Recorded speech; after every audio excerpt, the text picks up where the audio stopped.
Bismillah, Assalamualaikum warahmatullahi wabarakatuh. Waalaikumsalam Waalaikumsalam. Selamat siang. Selamat siang, Pak. Salam sejahtera untuk kita semuanya. Ya, Pak. Sudah makan semuanya? Belum, Pak. Wah, belum. Bahaya kalau belum nanti terkapar nanti dalam perkuliahan ini nanti. Oke, meskipun belum tapi bisa mengikuti kuliah ya. Bisa, Pak. Oke, jadi sebelum kita memasuki materi yang keenam, materi keenam itu kita berbicara tentang sosialisasi hukum dan kesadaran. Jadi bagaimana sosiologi hukum menampilkan tentang kesadaran hukum dengan sosialisasi hukum. Tetapi sebelumnya kita review mata kuliah pertemuan kelima kemarin tentang bagaimana pelaksanaan hukum pada stratifikasi sosial, pada strata sosial lah, bukan stratifikasi sosial, pada strata sosial.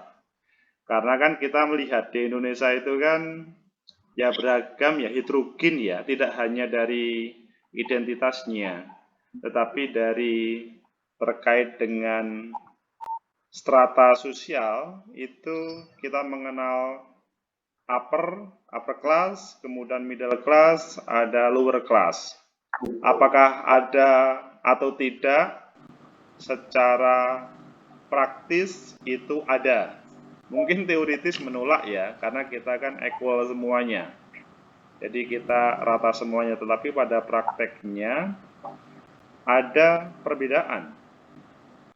Selanjutnya pertanyaan pada pertemuan minggu kemarin itu kan yang mungkin saudara-saudara juga bisa menjawab, apakah betul praktek pelaksanaan hukum di Indonesia itu sudah bebas intervensi dari kekuasaan?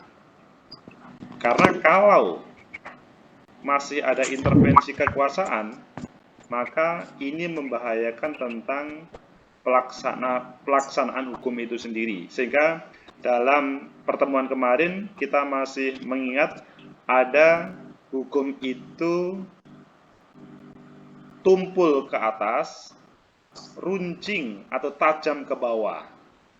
Dan kalimat itu sering kita dengarkan, apalagi ketika mendengarkan tema-tema hukum di media televisi. Nah, sekarang adalah pada review kali ini, coba saudara-saudara, dalam satu pekan ini, apakah menemukan hal di sebuah realitas di lapangan, itu terkait dengan pelaksanaan hukum dan strata sosial yang kemudian dipermasalahkan dalam ya berbagai teori dan praktek hukum. Ada yang mau berbicara? Sebelum kita berbicara tentang sosialisasi hukum dan kesadaran hukum, silakan. Ya, coba, Pak. Ya, silakan. Delia. Ya. Jadi berkaitan dengan stratifikasi sosial yang hukum memang memandang bahwa memang harusnya dalam hukum tidak memandang stratifikasi sosial, tapi pada kenyataannya hukum membagi-baginya. Yang seperti kata Pak Agus bahwa kalau hukum nggak dijalankan berarti dikalahkan oleh kekuasaan itu sendiri. Di sini ada suatu kasus yang kemarin viral bahwa ada seorang ASN, saya tidak sebutkan namanya ya Pak, itu viral karena masalah rumah tangganya. Kemudian ASN ini mungkin kalau masyarakat biasa menghadapi permasalahan seperti itu akan ditindak secara hukum, Pak. Tapi di sini saya melihat bahwa ASN tersebut hanya mengalami kayak cibiran-cibiran saja dari masyarakat. Terus kemudian keviralannya juga, karena keviralannya itulah dicibir oleh masyarakat. Tapi untuk secara hukum tidak ditegakkan di situ, Pak. Apakah ada proses pelaporan pada waktu itu? Atau Tidak ada. nah, itu. Jadi mungkin belum sampai proses pelaporan ya. Jadi para penegak hukum tidak bisa melaksanakan. Mungkin Delia dan semuanya dalam kasus kekinian, kalau kita hubungkan dengan politik, teman-teman bisa melihat bagaimana praktek politik dari calon-calon kepala daerah atau ASN juga dalam lapangan. Ada yang kemudian masuk berita dan diproses menjadi pidana pemilu ataupun tidak. Saya nggak ngerti di tempat-tempat saudara. Atau mungkin berhubungan dengan proses Omnibus Law sekarang. Ya, Omnibus Law itu kan paling hot kalau kita berbicara. Tetapi pada saat ini seandainya kita hubungkan dengan penegakan hukum, ya, apakah ada semacam kekuasaan itu di situ kelihatannya melanggar atau melakukan pelanggaran terkait dengan yang kita katakan tadi, bahwa kekuasaan tidak atau melanggar terkait dengan apa yang menjadi asas-asas hukum. Taruhlah begini, ketika sebuah produk, kalau kemarin kita mendengarkan berbagai rancangan yang berbeda, itu benar atau tidak kalau menurut teman-teman? Masuk sebelum kita ngomong selanjutnya, rancangan yang berbeda tentang draft rancangan undang-undang Omnibus Law. Teman-teman mengikuti? Mengikuti, Pak. Oke. Ketika ada beberapa draft tersebut, ya, tapi sayangnya adalah tidak ada yang memproses. Apakah hal ini bisa dimasukkan dalam kategori perbincangan kita?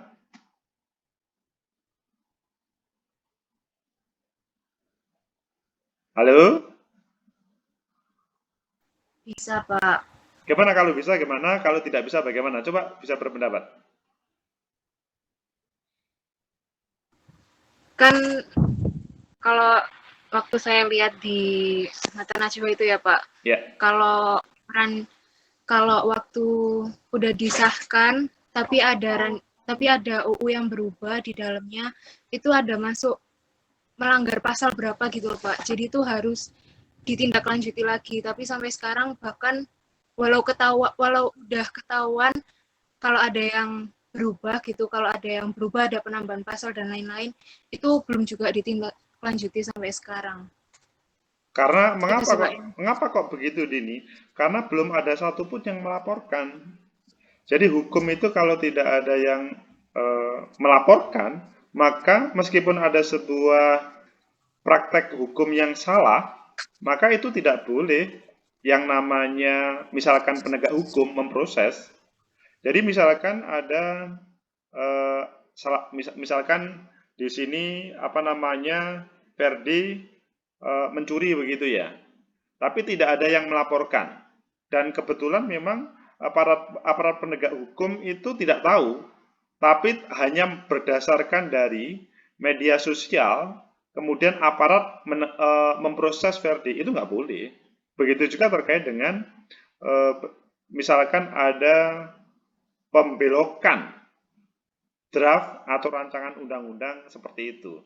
Tapi kalau berbicara rancangan undang-undang Omnibus Law, memang kita belum atau tidak tepat ya kita berbicara ini ya, karena itu kan tapi bukan pada proses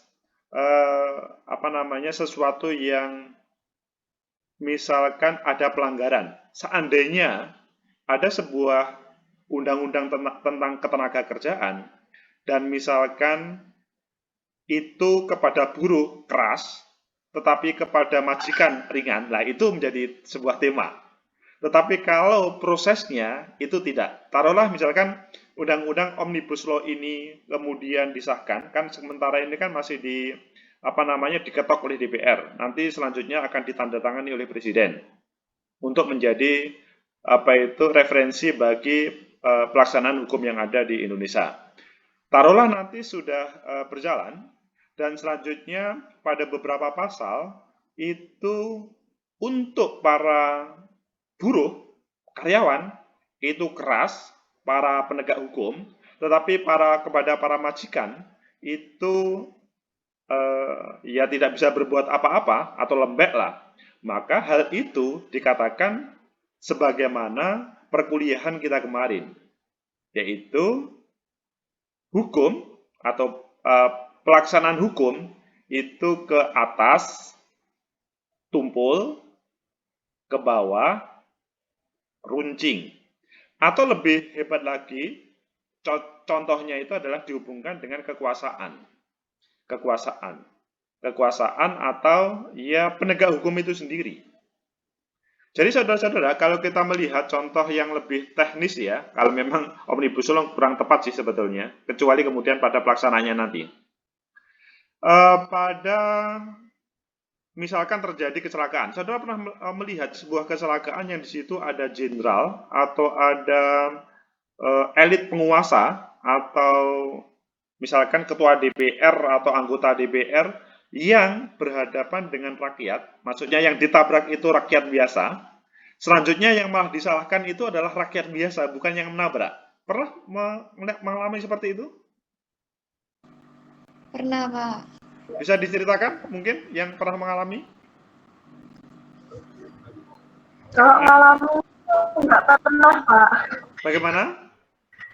Kalau mengalaminya nggak pernah. Cuma kalau mendengar berita itu pernah dengar itu malah bukan, kalau saya dengar itu malah anak dari jenderal gitu, yang sempat itu loh Pak, yang menabrak masyarakat itu waktu dia mabuk kalau nggak salah gitu. Jadi ya proses hukumnya tidak terlalu berat, padahal kalau menabrak sampai si yang ditabrak meninggal kan proses hukumnya juga berat. Tapi sampai saat ini tuh kayak ya udah tenggelam aja itu kasusnya seperti itu. Bahkan bebas, tidak ada semacam putusan atau proses hukum. Benda. Ya keluarganya menuntut, cuma kayak gak direspon gitu Pak, karena ya mungkin si anak yang menabrak orang yang sampai meninggal itu dia anak itu dari orang tuanya seorang petinggi semacam itu Pak. Iya. Itu yang ditampilkan Venda. Kalau boleh tahu di mana itu Venda waktu itu kalau yang Venda tahu? Aku lupa Pak, itu sudah lama sebenarnya. Oke. Saya lupa. Sangat mungkin itu terjadi di banyak tempat ya. Itu contoh tentang kecelakaan. Atau mungkin juga terkait dengan proses pendidikan juga bisa terjadi. Jadi proses pendidikan misalkan ada misalkan siswa SMA atau siswa SMP yang dia sangat membahayakan terhadap sekolahannya, pada anak-anak biasa itu keras, maksudnya dikit-dikit dikeluarkan atau diberi hukuman, tapi kepada anak jenderal, sang siswa anak jenderal itu malah seperti dilindungi begitu. Apakah saudara pernah mengalami hal itu di sekolahan waktu dulu? Jadi kepala sekolah maksudnya mempunyai tindakan yang berbeda antara kepada siswa yang anak orang biasa, lower class, dengan upper class, dengan anaknya orang-orang pejabat. Itu kalau terjadi sebagai pertanda bahwa memang proses pelaksanaan hukum yang ada di lingkungan saudara itu belum memenuhi terkait dengan harapan pelaksanaan hukum itu sendiri. Karena hukum menginginkan atau masyarakat juga menginginkan itu ada equal, ada kesamaan. Siapapun yang bersalah ya harus dihukum. Kalau memang dia kesalahannya itu adalah hukuman ancamannya misalkan 1 tahun penjara bagi orang kecil, bagi orang besar juga 1 tahun penjara, tidak boleh mempunyai perbedaan putusan atau bahkan ditutup-tutupi terkait dengan hal itu. Mungkin saudara kalau melihat di beberapa media beberapa waktu yang lalu, misalkan ada orang yang hebat diproses tetapi tidak pernah seperti tersentuh, jadi dia tidak pernah menjadi tersangka, tetapi ada orang yang biasa dikit-dikit menjadi tersangka. Itu pasti menjadi tanda tanya dalam proses penegakan hukum di negeri ini. Memang saudara mungkin kalau mau menampilkan contoh-contoh secara real begitu agak sungkan ya menampilkan itu. Ya takutnya nanti menjadi apa? Ya hoax ataupun lainnya. Tapi sebetulnya kalau kita kuliah seperti ini untuk mengambil sebuah contoh perkuliahan tentang pertemuan kelima itu bagus. Jadi saudara paham bagaimana pelaksanaan hukum untuk strata sosial yang ada di Indonesia. Tentunya hal itu semoga tidak terjadi pada kehidupan selanjutnya. Maksudnya masyarakat sekarang sudah mulai kritis. Kalau itu terjadi pasti akan dilawan oleh banyak orang. Kasus Munir sampai hari ini, ya Munir sang pejuang HAM, sampai hari ini masih menjadi tema yang ditampilkan oleh banyak orang ketika dia ya belum ada kepastian, meskipun yang pernah menjadi hubungannya dengan Munir, Polikarpus, beberapa hari kemarin meninggal dunia karena COVID-19. Tapi kan kalau kita kan melihatnya kan Polikarpus bukan siapa-siapa.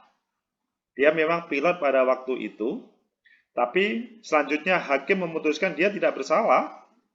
Ya, siapa sebetulnya yang bersalah? Yang tidak bersalah, yang bersalah itu sampai hari ini untouchable man. Orang yang belum bisa tersentuh oleh hukum. Polikarpus seorang yang semacam dikorbankan dalam tanda kutip, ada orang lain yang sebetulnya di belakang itu. Siapa? Itu belum tergali.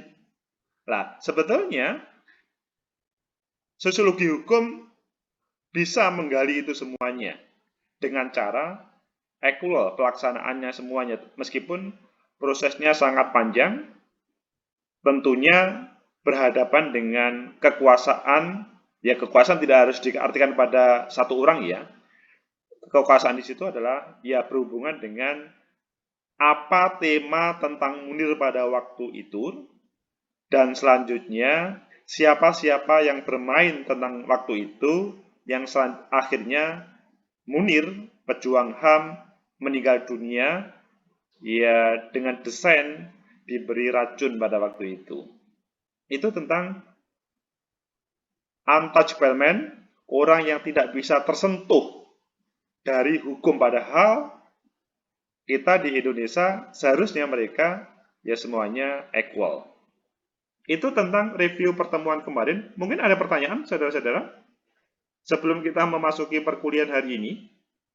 Nah, hari ini kita akan berbicara sosialisasi hukum dan kesadaran hukum yang dihubungkan dengan perkuliahan sebelumnya. Jadi kalau kita ngomong ke atas itu tumpul, ke bawah itu runcing, selanjutnya dihubungkan dengan sosialisasi hukum dan kesadaran hukum. Oke, kalau tidak ada, kita langsung kuliah atau memasuki pertemuan ke-6, yaitu sosialisasi hukum dan bagaimana seseorang itu bisa sadar terhadap hukum. Karena sudah saya buatkan konten khusus, silakan langsung masuk melihat konten tersebut.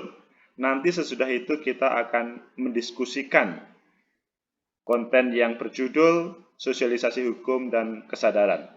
Semoga ada manfaat. Langsung lihat di konten tersebut. Selanjutnya nanti kita mendiskusikan kembali. Assalamualaikum warahmatullahi wabarakatuh. Waalaikumsalam. Waalaikumsalam. Waalaikumsalam.